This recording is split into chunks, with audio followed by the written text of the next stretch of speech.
Good morning. I'm new to your church today, but I feel so blessed and lucky to be with you. As Pastor Allison said, my name is Lindsay, and I'm the executive director here at Imagine, a center for coping with loss. I'm also Joe's daughter. I have three favorite things about church. One is the sign of peace. And I have to say, this was so beautiful to watch you take the time to actually greet each other. I've been a principal in Newark for many years, and one of my favorite traditions was always asking everyone to take a moment and greet the people next to you, and that every room was only as small or as large as the people in it that you didn't know. And so thank you for welcoming me to that. Secondly, I love children singing in church. It makes me cry every time, and our four girls were so beautiful today. And then last is applause. And so you all have taken all my three favorites and put it into this service, so I should just leave.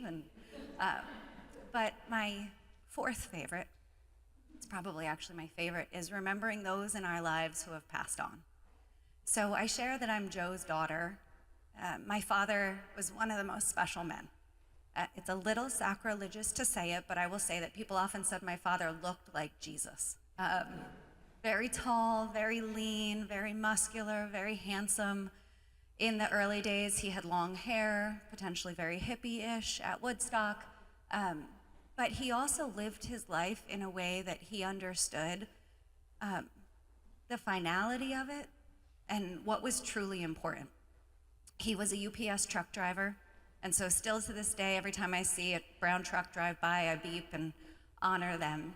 And as a young teacher in the city of Newark, my father was diagnosed with stage 4 brain tumor, a glioblastoma.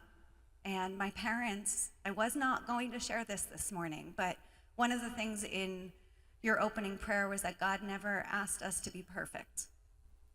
And my parents were divorced for a long time, and that was one of my earliest losses, was experiencing that separation between the two of them. So when he was first diagnosed, he fell at work, and I was his emergency contact. He was healthy, he played basketball every week, and so to get his call was really shocking. And we went through a 9-month battle where it really ravaged his body. I watched this strong man who carried me on the beach and put me on his shoulders and could do everything and anything succumb to seizures and truly illness. And I think at the end, he was just begging. And I was a teacher in Newark. I was so blessed because he came into the back of my classroom and got to watch me teach. And when I was a waitress at Hula Hands on 22, he would sit at the bar and watch me waitress. And I would Dad, don't you have anything better to do? And I told Pastor Allison that I've never spoken in church before. The only other time I spoke was at his eulogy. And I said to everyone in the congregation that I didn't think he had any friends. Where did all of you come from? Because I seemed like I was the center of his universe. And so the loss of my father took me a very long time to talk about. 12 years later, I was a married woman, and the man I married reminded me of my father. The first time he stood in the kitchen, I looked at his hands and the way he leaned against my counter, and I thought, oh my God, Dad sent you. You are the epitome of my dad. I met my husband a year after my husband passed away, so they never got to meet each other. At 34 years old, my husband was 38. He was diagnosed with stage 4 colon cancer. We had a 3-year-old son at the time. He was very strong, a Division I lacrosse player. He was a college lacrosse coach. And so we set out on a journey, and we got pregnant with our second child. 9 months later, we gave birth to my daughter, Chloe Michelle, and he passed 4 weeks later, and she became Chloe Michael. And one of the things that one of you said today was that gratitude is the thing that you learned so much of through your grief journey. And gratitude is the only thing that has gotten me through it. And so I feel so much gratitude to stand here today at the birthplace of Imagine, this church who allowed us to be in their 3rd floor. I never remember if it's a 3rd floor or an attic. And so today I got to walk through the space that held so many families before mine In 2018, I used Imagine Services for an entire year before I became the executive director of Imagine. And it truly saved my son, Cameron, myself, and my daughter, Chloe, who now is Chloe Michael, carrying on her father's name. So my children are now 10 and 6, and they have more strength and resilience than any child. But I believe so deeply that gratitude is the thing. It's the opportunity to remember that we are never supposed to be perfect.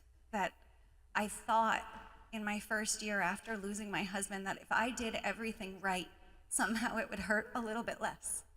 I went to Imagine, I read the books, I prayed, I showed gratitude, but it still hurt so deeply. And that's what happens when we love. They say sometimes that our pain is equal to our love. And I'm so grateful that I've loved so hard for so long. And I feel so lucky to be standing with you all today just to remember all of those in our lives that we've loved and that we've lost. This Friday kicked off Children's Grief Awareness Month. And so when I think about all the lessons we've learned as adults, when we think of our children, they've not yet learned those lessons. And if the pain was scary for me as a 34-year-old, I'm certain it's scary at times for our children. And so this month, Governor Murphy signed a proclamation into order honoring November 21st as Children's Grief Awareness Day in the state of New Jersey.